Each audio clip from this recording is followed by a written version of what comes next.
Hello again and welcome back to Pete's Model Car Customs. I hope I'm bringing you what is another exciting, stimulating modelling video. Hope you're all well and all that. I'm trying to catch some of these different things I've been painting in light, just to have a look for myself. Sprayed this earlier today, and obviously it's just I have sprayed it. It's hasn't been polished or lacquered yet, but I wanted to catch it in this light and in a close-up sort of detail.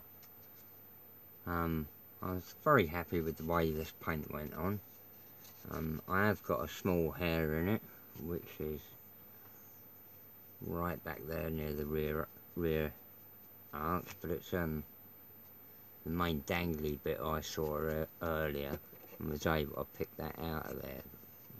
If it'll pick it up, I'll probably polish out. I don't think it's very far down. Like I said, I haven't lacquered this yet. I am worried about going through it if I flat it back, but it's nicely. This is just how I sprayed it, and it's come out like this. So it's pretty bloody smooth. Don't know whether to hit it with a couple of coats of lacquer and then flat that back. John, please tell me, Mopar anyway, that's that one. Same again with this one. It was on a red plastic. It's the Bronco Saddle Tramp Bronco by MPC. Pretty ancient kit, but it's coming out quite nice. This is. I'm going to try and use the transverse decals that came with the model and put them over this silver base. I think they'll go quite well. I can't reach the box at the moment. The only real detail I'm changing on this is putting, I've cut off the door handles and we'll replace them with so there's an air gap. I'm going to leave the wipers on. They're quite nicely moulded, really. Even little ribbing along the wiper blade. I don't know whether that will come up, but there's a nice little bit of ribbing across there. They're very, very nicely detailed for a moulding. Up there. That's that one. The Doug Henderson little deuce Vicky. Yeah, again, I'm just checking things. This has had a couple of weeks now to dry. I have got some minor cracking on these decals. Where did I spot that crack? There's a line that I sort of hadn't done correctly with my cut that's left a rather zigzag line down the door line, where I haven't cut through the decal quite properly. Is that focusing on that? Yeah. And where else? Around there, I've got a minor crack in the. Come on, show it to the people. There you go, just along that edge there. I'll try and find some colours and touch it in. They are quite, plain colours. Orange, yellow, red. Hopefully I can touch that in, then flat it all back and lacquer it again.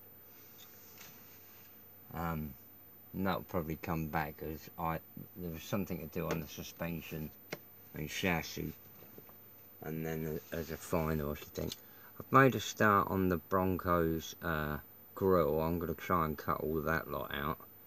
It's quite a hunk of. It's not an easy one, this, because the actual lines are very fine, so I want to try and keep that.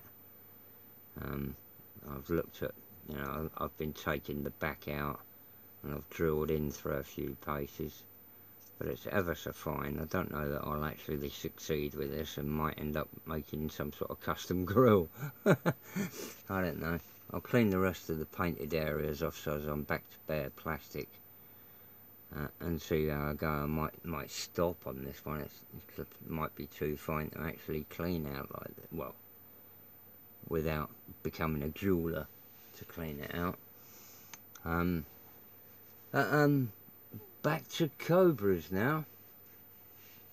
There's where to start. There's I noticed the other day when I was cleaning this. If I just take them off, cleaning this body up, or that chassis and this body, that I could locate by removing the pillars completely and building blocks up on there and there when I panelled in the chassis rails. Right, I've got a little stop now in the trough at the radiator, because there's a trough there, and I've put a little strip of plastic in to fill that up and leave me a lip up instead of a hole down. And pop that back in, flip that over, bear with me a second. I've now got the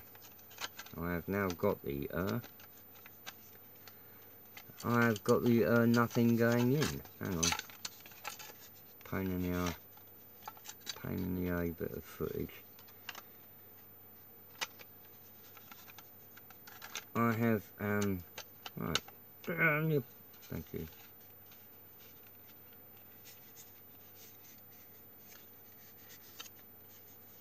Alright. So there, that's get that junk out of the way. That's that now solidly in. These wheels I'm going to use with the wide body kit. But up in there, by building that pad up into the tower, that's locked that backwards and forwards and lines up the axle hole with the centre of the tower cutaway. And then by reversing the rear axle the little bit, you're back to clearance on your wheels. This axle needs narrowing by about a little bit, 1/8, just to get those to trim in. I'm happy with the way these arches have turned out around the back. Just got those smoothed around and they look sort of sensible. Around the front, if I can just pop it back in, I've squidged on the Talladega nose, and I've done that a bit coarsely, mainly so as it will show up in this video. So now I'm a little bit on the plus on the white, but looking through from the inside, I can see down through there the gaps. Can you see that just in there? So I can look at where it actually contacts, give that a little file and bring that in. There is actually one prominent area, but I've filled in a lot of it, then got it nice and soft and give it a firm press into the front of the car. And as I've said, I've totally lost my towers out of there's no pins in this anymore, so I've been able to remove the rest of the towers and put in some channeling strips to just cover over that. This was the last of the satin black I was using earlier. I just squirted a load in there to give me a satin black engine bay. Around the back of this interior, I've now trimmed off quite a large section. If I compare that to the stock one, because I've made new relocation points, I've now got that blanked off, and that will, I've also built up in there, it's all on black, which is a bit daft, isn't it? Should have the camera around the other way, it seems to light up better. I've put in some side panels along there, this back strip that follows the panel line. up into the top of the trunk, and then another strip in there. I've just squirted this all black, so it's obviously not coming out now that I'm trying to film the blooming thing. But anyway, I've trimmed that all back so as I can open this trunk. So that all locates back into there. There's loads to remove off of the floor when you come to do this. So don't forget to, you know, really attack the floor of this to get the interior when the floor is when the chassis is pressed against it to come up.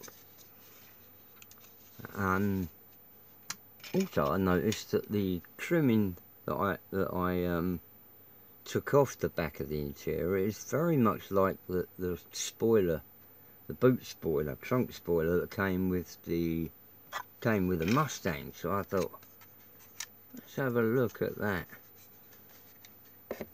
And I was sort of halfway towards making a sort of spoiler out of the, you know, because that fits really quite neatly over the either way around, over the outside at the back. I thought, instead of going for the NASCAR one, make one out of this. I don't know, I might make one out of this anyway. On the Widebody Conversion, if I'll grab that and grab that, I want to show the sort of starting point I'm at, which is pretty rough, but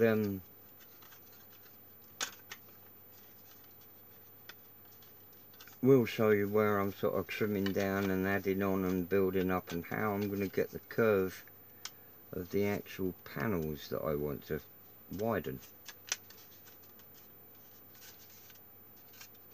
That nearly fits in there. Shuffle, shuffle.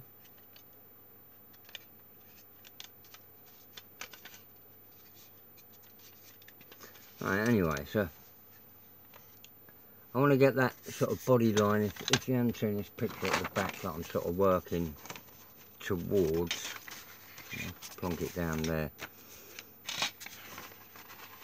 I've got the idea from this photograph that came with a model that I bought. In fact, the blue one. That's gone down now. So I've started to try and build up the sides that I want to expand out to the arches. And also, I've cut into the body there, and a whole saw line down the length of there. This whole lot was separate, as were the end pieces. I ended up with this section loose, there and there, filled in with a nice thick bit, because I want to engrave the original body line to whatever radius these wheel arches end up at. But to get the curve in this panel, I've built up a load of ribs along there. I've blown over a bit of primer to try and show up what I'm doing. You can see down there that they're just a row of curved ribs that I'm forming the skin over. And the same with it, the body. I've expanded the skin out wider, so as I've ended up with a wider area in there, bringing the body out to the fender line, rather than having the if you can compare it to this body, get out, you've got that gap along there, and now I haven't. I've taken the roof line out, and then with the back skin of that, I'm pressing it in to where the body line was, and the NASCAR spoiler would fit on. So I'll squeeze that down into there and then re-trim it all to get the trunk line back, if I stick with the stock trunk line. Across the roof, I've extended that there so as I've got an area that I can blend this panel out into the roof when I come to fill it. And like I said, I've brought that section of the body out by sawing above and below. This piece here is quite a thick piece of plastic, a millimetre, well, my saw blade thick, and I've now also put on another strip around the outside that will help me when I come to shaping. So there's another thing to come back on that. I'm not 100% sure on the front end. I'll probably start by fitting the Talladega nose onto the front, and then I'm going to look at lowering the front end as well, because putting in these pillar blocks thickens up the area of there. So I think I can fill that initial hole up and then re-drill higher up and drop the wheels a good 2 or 3 mil further in down. So this wheel at the moment it only gets that far. We'll tuck up to more or less the rim should be you know, like that sort of level. Anyway, and I have to trim down another set of windows and refit all those. That's it for tonight. Thanks everyone for watching, subscribing, liking, and if you want to do any of those sort of things, like Sean says, they're free for free, and happy new month. Best wishes from jolly old England. Bye.